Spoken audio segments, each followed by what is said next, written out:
বাংলাদেশ বাংলাদেশ একটি গ্রাম প্রধান কৃষি নির্ভর দেশ। এদেশের ৮০% লোকই গ্রামে বাস করেন, যাদের প্রায় সবাই কৃষিজীবী। তাই বলা যায় দেশের উন্নতি পুরোপুরিভাবে নির্ভর করে গ্রামের উন্নয়নের ওপর।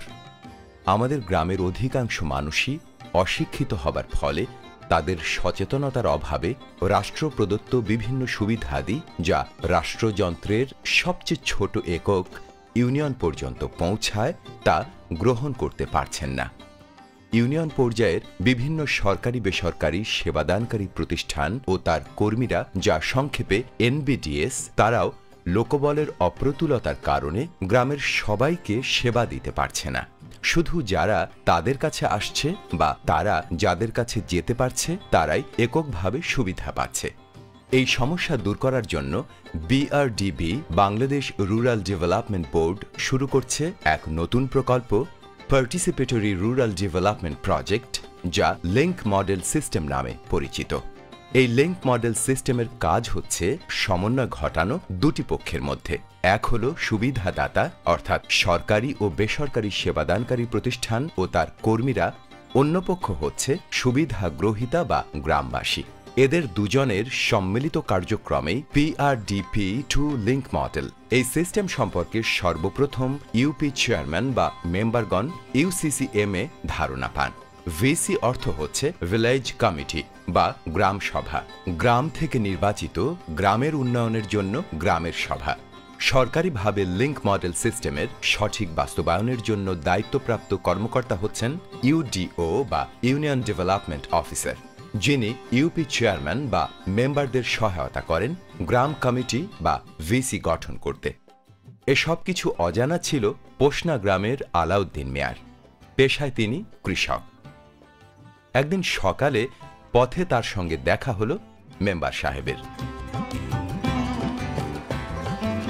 আসসালামু আলাইকুম। ওয়ালাইকুম আসসালাম। কেমন আছো আলাউদ্দিন ভাই? এই তো ভাই, তোমাকে পেয়ে খুব ভালো হলো। আচ্ছা, তো গ্রামের সবাইকে সংবাদ দিয়ে ওই খালেক মুন্সির বাড়িতে আসো, আমার জরুরি কিছু কথা আছে। আচ্ছা ঠিক আছে, গরুটা রেখে আসতেছি। আচ্ছা।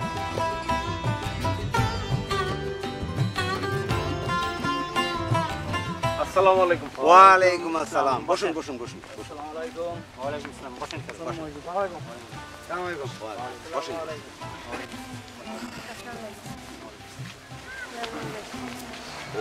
আসলে আজকে আপনাদেরকে নিয়ে কিছু জরুরি কথাবার্তা বলবো বলেই এখানে এসেছি। তো গত ইউসিএসএম মিটিংয়ে আমরা যে কথাবার্তাগুলো শুনলাম, সেই কথাবার্তাগুলোই আপনাদের কাছে একটু পরিচয় করতে জানাতে। ইউসিসিএমে সরকারি খাতের এনবিডিএসদের সাথে যে গ্রামের সাথে বা পল্লী এলাকার কৃষক সমাজ, গরিব দুঃখীদের সাথে যে সমন্বয়টা অদূরে হয় নাই, সেই জিনিসগুলো এখন আপনারা এই সবার মাধ্যমে আপনারা পাবেন। এই গ্রামের সবাই একত্র বসে আপনারা এই গ্রামের উন্নয়নের জন্য কি কি প্রয়োজন এবং সেইগুলো আপনারা একত্র মতামত নিয়ে ওই ইউসিসিএমে একটা দরখাস্ত লিখবেন। এখানে সবাই প্রথম জানলেন কিভাবে গ্রাম কমিটি গঠন করে আমরা গ্রামের উন্নয়ন করতে পারি, পাশাপাশি বিভিন্ন সরকারি বেসরকারি কার্যক্রমের সুবিধা পেতে পারি। সবাই মিলে সিদ্ধান্ত নিয়ে ভিসি গঠনের আবেদন জানিয়ে একটি দরখাস্ত করলেন এবং পরদিন সেটি নিয়ে ইউসিসি চেয়ারম্যানের কাছে জমা দিলেন। একটা গ্রাম কমিটির আবেদন আসছে, তো এই বিষয়ে আমি সম্মানিত সভাপতি সাহেবের দৃষ্টি আকর্ষণ করছি। পোষনারে গ্রাম কমিটির আবেদন, এটা কি অনুমোদনের জন্য গ্রহণ করা যায়? ইউসিসি অনুমোদন দিলে ইউডিও ও ইউপি মেম্বার আবার গ্রামে আসলেন এবং সবাইকে ডেকে ইনফর্মাল মিটিং এর আয়োজন করলেন। ইউডিও তাদেরকে বুঝিয়ে বলেন লিঙ্ক মডেলের সুবিধা সম্পর্কে। আমরা আসছি পিআরডিবি থেকে। পিআরডিবি হচ্ছে পার্টিসিপেটরি রুরাল ডেভেলপমেন্ট প্রজেক্ট। তো এই পিআরডিবি কয়েকটি পক্ষের মধ্যে সমন্বয় ঘটিয়ে গ্রাম উন্নয়নের গতিকে ত্বরান্বিত করে। পক্ষগুলো হচ্ছে ভিসি, ভিলেজ কমিটি বা গ্রাম কমিটি, ইউপি এবং এনডিএস। তো এই গ্রাম কমিটি গঠন করতে গেলে কিছু নিয়মকানুন আছে।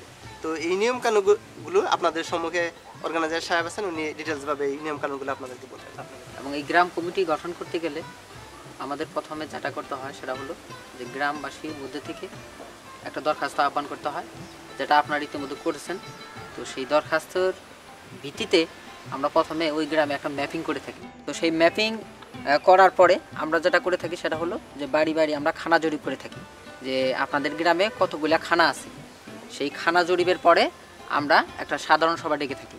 সেই সাধারণ সভায় প্রত্যেক খানার কমপক্ষে একজন করে লোক উপস্থিত থাকতে হবে, এবং বড় গ্রাম হলে সেখানে 60 খানার সদস্য উপস্থিত থাকতে হবে, আর ছোট গ্রাম হলে 100% লোক উপস্থিত থাকতে হবে। সবাই মিলে তৈরি করলেন গ্রামের ম্যাপ।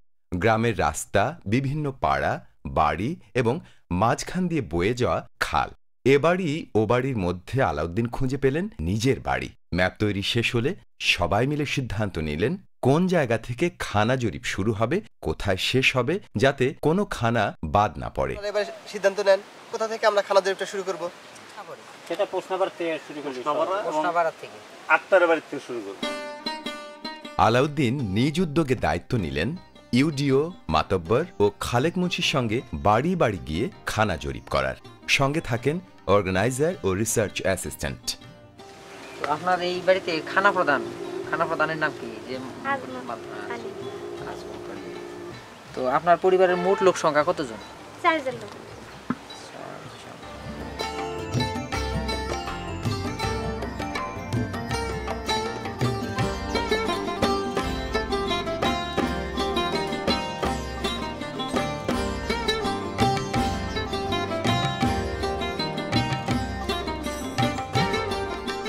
এভাবে দুদিনের মধ্যে পুরো গ্রামের খানা জরিপ শেষ হলে তারা আবার একটা মিটিং ডেকে গ্রাম কমিটি মনোনয়নের জন্য একটি নির্দিষ্ট দিন ধার্য করেন। তাহলে আমরা বিসি গঠনের জন্য সাধারণ সভার তারিখ নির্ধারণ করতে পারি। জি, আগামী শুক্রবার বা জুমবার পর করলে ভালো হবে। ঠিক আছে, সবাই রাজি আছেন? জি জি। এরপর এলো সেই নির্ধারিত দিন। আপনাদের সবাইকে শুভেচ্ছা জানাচ্ছি আজকের এই সুন্দর একটা মহতী অধিবেশনে এখানে অংশগ্রহণ করার জন্য। তো গ্রাম কমিটি গঠন করতে হলে কমপক্ষে 60% খানা সদস্য এখানে উপস্থিত হতে হবে। তো এখানে 60% উপস্থিত আছে কিনা এটা নিশ্চিত হওয়ার জন্য তাহলে আমরা খানার সংখ্যাটা গণনা করতে পারি। কি বলেন? তো এখন আমি আপনাদের সম্মুখে খানা প্রধানদের নাম বলবো। যারা উপস্থিত থাকবেন তারা হাত জাগিয়ে সাড়া দিবেন যে আমি ওই খানা থেকে উপস্থিত আছি। প্রথমে গোলামিয়া আছে, আলাউদ্দিন, আছে, ইউনুস মোল্লা, আছে, রফিকুল ইসলাম। রফিক ভাই আপনার কি হন? স্বামী আপনার নামটা কি? মোসাম্মদ মর্জিনা আক্তার। মর্জিনা আক্তার। তো আপনারা এখন গ্রাম কমিটি গঠন করতে পারেন। এই গ্রাম কমিটির সদস্য সংখ্যা খানার অনুপাতে 15 থেকে 20 সদস্য বিশিষ্ট এটা হতে পারে। এটা কিভাবে গঠন করবেন? একজনের নাম প্রস্তাব করবেন, আরেকজন সেটা সমর্থন করবেন, এবং যাদের বয়স 18 বছর ঊর্ধ্বে তাদেরকে আপনারা এই গ্রাম কমিটির সদস্য হিসেবে মনোনয়ন করবেন। এবং যে সদস্য আপনারা নির্বাচন করবেন তাদের 3 ভাগের 1 ভাগ অবশ্যই মহিলা সদস্য হতে হবে। তাহলে আমরা এবার শুরু করতে পারি। এখন আপনারা আরেকজন নাম প্রস্তাব করেন, একজন সমর্থন করেন। আমাদের পাড়া থেকে মোহাম্মদ আলাউদ্দিনকে এই গ্রাম কমিটির সদস্য করার জন্য প্রস্তাব করলাম। আমি উক্ত প্রস্তাব সবার পক্ষ থেকে সমর্থন করলাম। আমি পোষনা গ্রাম কমিটির সদস্য হিসেবে পোষনাপাড়ার থেকে ইউনুস মোল্লার নাম প্রস্তাব করলাম। আমি ইউনুস মোল্লাকে আমাকে পোষনাপাড়া থেকে সমর্থন করলাম। ধন্যবাদ আপনাদের সবাইকে যে আপনারা এই পোষনা গ্রাম কমিটি গঠনের জন্য প্রস্তাব সমর্থনের মাধ্যমে 15 জন সদস্য মনোনীত করেছেন। তো এখন আমাদের যা করতে হবে, এই 15 জন সদস্যই 4 জন কার্যকরী সদস্য নির্বাচন করবেন। তো আমি এখন আপনাদের আহ্বান জানাবো আপনারা এই 4 জন মনোনীত করেন। আমি প্রস্তাব করতেছি পোষনা গ্রাম কমিটির সভাপতি মোহাম্মদ ইউনুস আলী মোল্লাকে করার জন্য। আমি প্রস্তাব সমর্থন করলাম। আমি মোহাম্মদ আলাউদ্দিন সাহেবকে এই কমিটির সম্পাদক করার জন্য প্রস্তাব করছি। আমি সমর্থন করলাম। দীর্ঘ সময় অপেক্ষা করে আপনারা পোষনা গ্রাম কমিটি উপহার দিলেন 15 সদস্য বিশিষ্ট। তার প্রথম মিটিং আপনারা কবে করতে পারেন সেই দিন ধার্য করেন। আগামী মাসের 17 তারিখ রবিবার করলে কেমন হয়?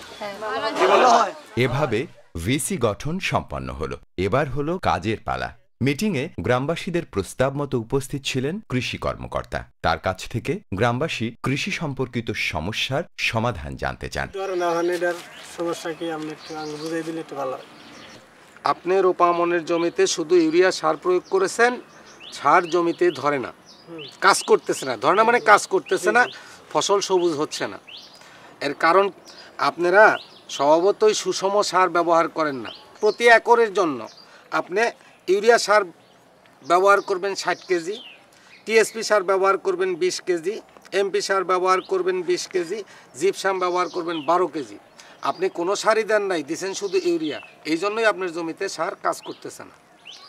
2 নং আলোচনা নতুন বিসি স্কিম সম্পর্কে আলোচনা। তাহলে আমরা কোন বিসি স্কিমটা করতে পারি এ ব্যাপারে আমি সকলকে আলোচনার জন্য অনুরোধ করছি। আমাদের ভুয়া রাস্তাটা করা দরকার। পোষনা ভুয়াবাড়া রাস্তাটা কাজই করা দরকার, কারণ যাতায়াত ব্যবস্থাটা খুবই খারাপ। এই কাজটাই করেন। তো আপনারা জানেন যে আমরা যদি গ্রাম কমিটির সিদ্ধান্ত যে কোনো স্কিম যদি আমরা করতে চাই, তাহলে যে কোনো মাসে কিন্তু আমরা আবেদন করতে পারি না। ফেব্রুয়ারি মাস, মে মাস, আগস্ট ও নভেম্বর, এই 4 মাসে আপনাদেরকে প্রাথমিকভাবে স্কিমের জন্য আবেদন করতে হবে। অন্যদিকে এই দিনেই তারা সবাই মিলে সিদ্ধান্ত নিলেন ভূঁইয়াপাড়ার রাস্তাটাই প্রথমে নির্মাণ করতে হবে। দরখাস্ত করে ইউসিসিএমে পেশ করলেন। পোষনা গ্রামে এখন মায়েরা প্রতি মাসে বাচ্চাদের টিকা দিতে পারছেন, তাদের স্বাস্থ্য ও পুষ্টি সম্পর্কে জানতে পারছেন। কৃষক আলাউদ্দিন মিয়া সহ অন্যরা তাদের গবাদি পশু ও হাঁস মুরগিকে নিয়ম করে পরীক্ষা করে প্রয়োজনীয় ঔষধ দিতে পারছেন। সাজু মিয়ার মাছের খামারে এবার ফলন হয়েছে দ্বিগুণ। এভাবেই পুরো গ্রাম হয়ে উঠল সমৃদ্ধশালী আর সুখে পরিপূর্ণ।